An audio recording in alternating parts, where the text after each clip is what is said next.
Today we are going to explain 2020 Moive name proximity. The first scene of the film takes place in a forest in 1979 in Wrangell, Alaska. Two woodworkers are sending signals to their headquarters as they prepare to return home after finishing work. On the way, a space shuttle lifts one of the trucks out of the air before slamming it to the earth. After that, both vehicles' connections to the base are lost. One of the woodworkers who managed to survive is horrified and tries to flee into the woods, but the alien quickly kidnaps him. In the present, Isaac Cypress is presented to us. He is a highly motivated computer engineer working for NASA in California. When he gets to work, a co-worker by the name of Beck lets him know that despite the absence of a crashed satellite in Canada, they continue to receive a signal from that country. He gets a signal from a mysterious source that evening when he is working alone in his office and initially believes it to be an error.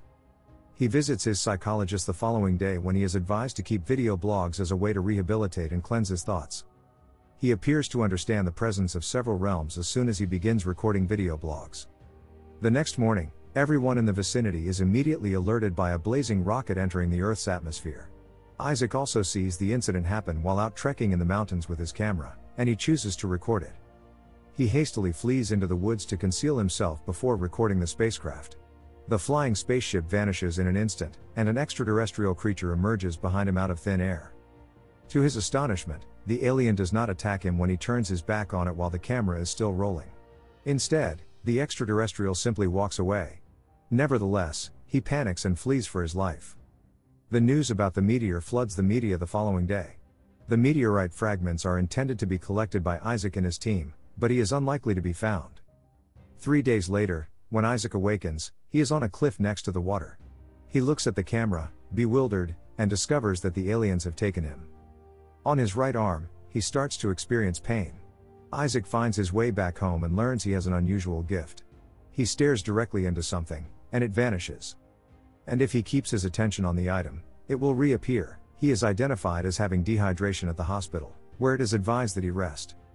On his arm, the doctor discovers a flawlessly tiny fracture that has been cleanly sliced through without any evidence of tissue scarring. He chooses to demonstrate his superpower to Beck when he arrives at the office. He holds up a cup to show it.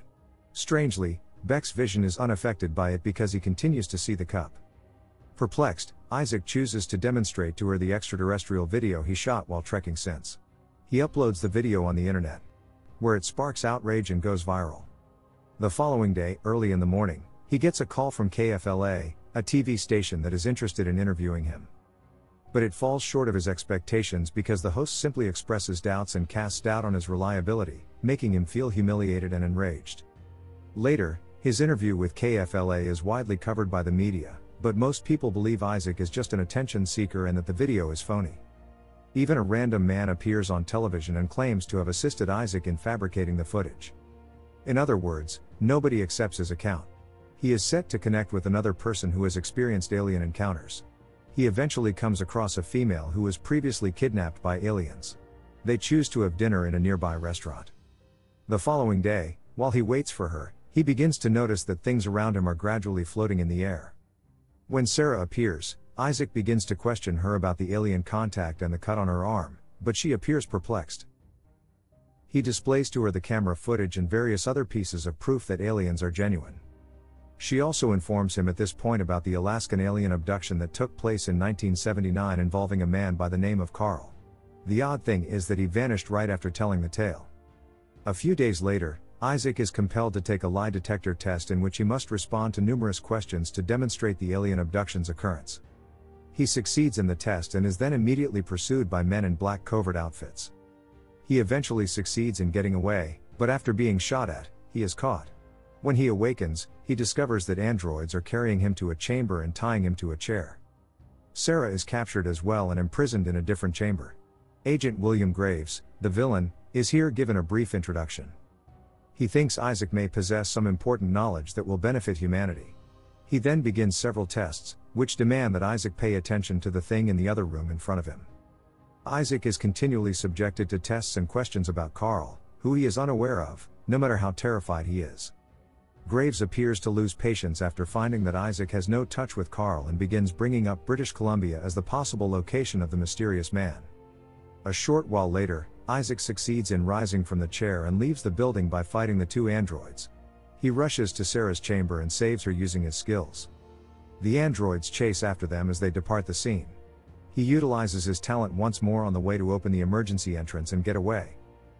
He realizes they are in Costa Rica right now. Agent Graves instructs his androids to look for the pair while they are gone, since he believes they are on their way to British Columbia to find Carl. After leaving the jungle, Isaac and Sarah return and resolve to look for Carl. He is currently their only hope, although they know nothing about him. However, in the middle of nowhere in Costa Rica, there are no means to look for Carl's information. Soon after, they ask a local girl for assistance who advises them to look for a hacker. The friends discover that the people who are chasing them are from ISRP, the International Space Research Program run by the United Nations Agency, as they arrive at Zed's cabin deep within the bush. Due to an untraceable link he is set up in Carl's stead, the hacker Zed decides to assist the team searching for his information. Sarah informs Isaac about her alien abduction incident at Zed's residence. They are both honest and have a lot in common. Zed is attempting to get information about Carl in the meantime, but to no effect, because he overheard Graves' remark about Carl being someplace close to British Columbia. Isaac is aware of this. He instantly recalls the mysterious signal that Beck and he received from Canada. They use the GPS to synchronize the signal and find Carl in a rural area close to British Columbia. They try to arrange for them to video chat with him. Before Isaac could say anything, Carl hangs up. When Isaac attempts to get in touch with Carl, he succeeds in getting Carl's interest by telling him the tale of his kidnapping. He informs him that he got a signal from an unknown source. To transmit the signal to him, Carl requests from him. The signal's decipherment reveals that the aliens will visit Carl's home 5 days after it was sent. Although Sarah believes it to be too risky, Isaac resolves to confront the aliens. Then Zed joins him as he pursues Sarah. The three then fly to Colombia in a plane.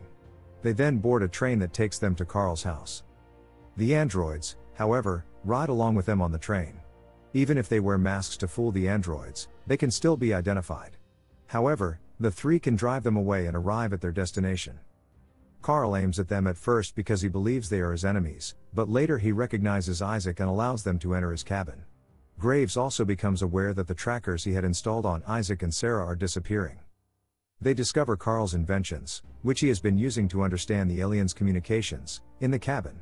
Then Carl tells them about his encounter with alien abduction. The agency has located Carl's location and is getting ready to go there in the interim. Zed is in awe of Carl's amazing creations as they arrive at the cabin. Later, Sarah and Isaac take a walk in the woods and reflect. Carl advises Isaac to get ready when they get to the cottage. Sarah experiences apprehension about tomorrow night and has trouble falling asleep. Isaac enters her chamber and soothes her. The day has arrived, and as they wait in the cabin for an indication, a local tremor occurs. Isaac sees an alien when he steps outside. He enters the cabin with the alien and communicates with it using a decryption device. The aliens claim to have mastered technology, science, medicine, and the physical world, and they are currently looking for the universe's beginnings. They also query the identity of Jesus Christ. Sarah queries the alien why her arm hurts while being kidnapped. The alien explains that she has a tracking device for their records implanted in her arm. The ISRP police are currently en route to the cabin. Isaac also requests that his tracker be taken off of his arm. Agent Graves' ISRP officers have now arrived and are fast encircling the area. Carl is compelled to leave the cabin by Graves. If Carl doesn't reveal what happened to his father, Ronald Graves, who was one of the woodworkers working with Carl the day he was kidnapped, he intends to assassinate them all. Carl, who is standing outside with a revolver in his hand, claims he has no idea what occurred to Ronald. No matter what Carl says, Graves authorizes the shooting of the elderly guy. As soon as Sarah leaves the house to check on Carl, she too is shot. Isaac is continuing to remove his tracker inside the cabin. He and Zed are both preparing to flee. The aliens advise Isaac to concentrate on believing so that his ability can be released before entering another dimension. Just in time, as the police begin to fire, Isaac can transport Carl and Sarah's bodies into a parallel universe while also transporting Zed there to save him. Graves checks the cabin and finds no sign of the four people because they have all left. The aliens restore health and life to both Carl and Sarah. After dating for 6 months, Sarah and Isaac fall for each other and start a new life in Costa Rica. His talent is still with him. Together, he and Carl establish a new agency. William Graves loses his job because his mission deviates from what was intended. There, the film finishes. Thank you for watching. Please subscribe so you can stay updated with our daily movie recaps.